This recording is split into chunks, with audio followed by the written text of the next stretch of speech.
In this video, we'll show you how to recover a deleted TikTok video or post.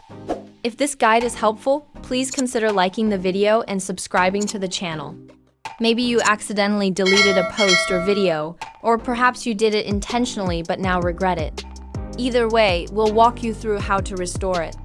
To begin, let's say you've deleted a video. After selecting it, you would tap the three dots in the bottom right corner. Scroll along the options and tap Delete to remove it. Once it's deleted, you can still recover it. To do this, go to your profile and tap the three lines in the top right corner.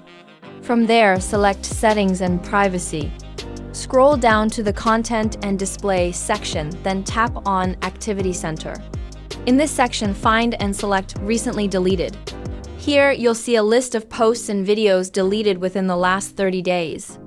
If more than 30 days have passed, unfortunately, you won't be able to recover the content. Tap on the video or post you want to restore, then hit Restore at the bottom. Confirm your decision, and the post will be restored to your account. If you found this tutorial useful, please give it a like.